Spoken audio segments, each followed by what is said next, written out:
मैं एससीओ के कुशल नेतृत्व के लिए और कोविड-19 महामारी की चुनौतियों और बाधाओं के बावजूद इस बैठक के आयोजन के लिए राष्ट्रपति पुतिन को बधाई देना चाहूंगा। मुझे खुशी है कि हम इन कठिन परिस्थितियों के बावजूद एससीओ के तहत कोऑपरेशन और इंटीग्रेशन के एक व्यापक और प्रगतिशील एजेंडा को आगे बढ़ा सके।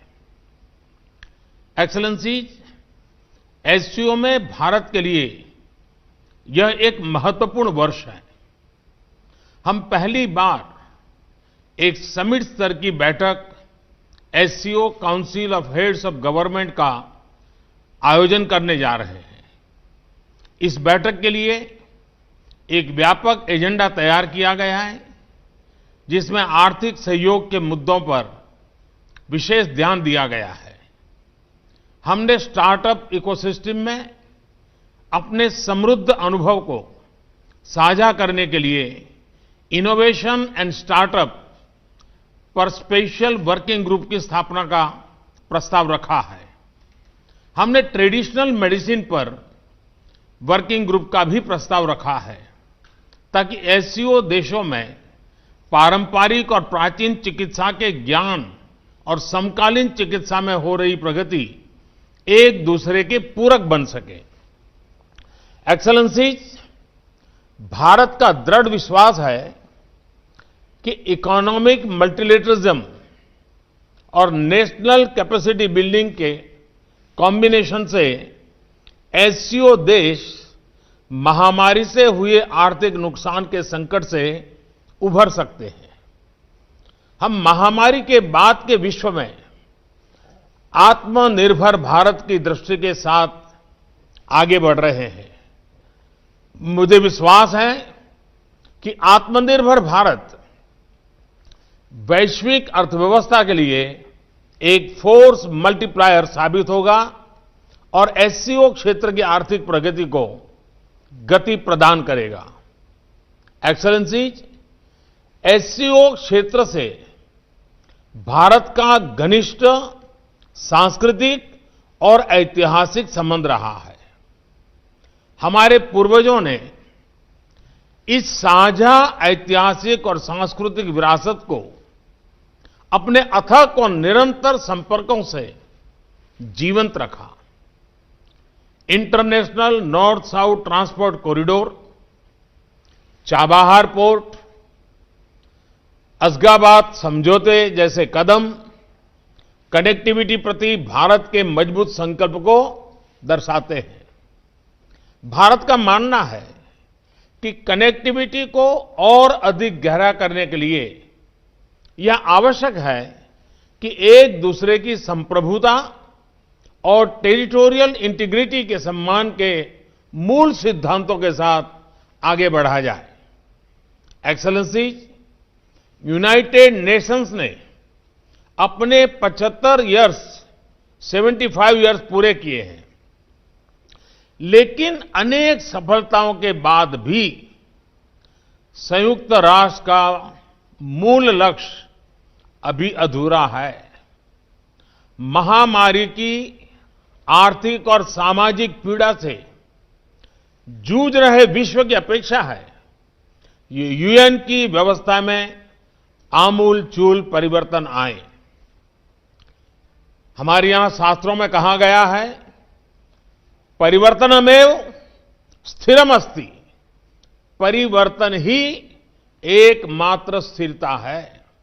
भारत 2021 से यूएन सिक्योरिटी काउंसिल में एक गैर स्थायी सदस्य के रूप में भाग लेगा। हमारा ध्यान वैश्विक शासन विधि में संभावित बदलाव लाने पर केंद्रित होगा। एक रिफॉर्म मल्टीलेटरलिज्म जो आज की वैश्विक वास्तविकताओं को दर्शाएं, जो सभी स्टेक होल्डर्स की अपेक्षाओं, समकालीन चुनौतियां और मानव कल्याण जैसे विषयों पर चर्चा करें। इस प्रयास में हमें एससीओ सदस्य राष्ट्रों का पूर्ण समर्थन मिलने की अपेक्षा है। एक्सेलेंसीज, सर्वे भवन्तु सुखिनः, सर्वे सन्तु निरामया, सभी सुखी और सभी रोगमुक्त रहे, यह शांति मंत्र भारत के समस्त मानव कल्याण के प्रति आस्था का प्रतीक है। अभूतपूर्व महामारी के इस अत्यंत कठिन समय में भारत के फार्मा उद्योग ने 150 से अधिक देशों को आवश्यक दवाएं भेजी हैं। दुनिया के सबसे बड़े वैक्सीन उत्पादक देश के रूप में भारत अपनी वैक्सीन उत्पादन और वितरण क्षमता का उपयोग इस संकट से लड़ने में पूरी मानवता की मदद करने के लिए करेगा। एक्सेलेंसी, भारत का शांति, सुरक्षा और समृद्धि पर दृढ़ विश्वास है और हमने हमेशा आतंकवाद, अवैध हथियारों की तस्करी, ड्रग्स और मनी लॉन्ड्रिंग के विरोध में आवाज उठाई है। भारत एससीओ चार्टर में निर्धारित सिद्धांतों के अनुसार एससीओ के तहत काम करने की अपनी प्रतिबद्धता में दृढ़ रहा है, परंतु यह दुर्भाग्यपूर्ण है कि एससीओ एजेंडा में बार बार अनावश्यक रूप से द्विपक्षीय मुद्दों को लाने के प्रयास हो रहे हैं, जो एससीओ चार्टर और शंघाई स्पिरिट का उल्लंघन करते हैं।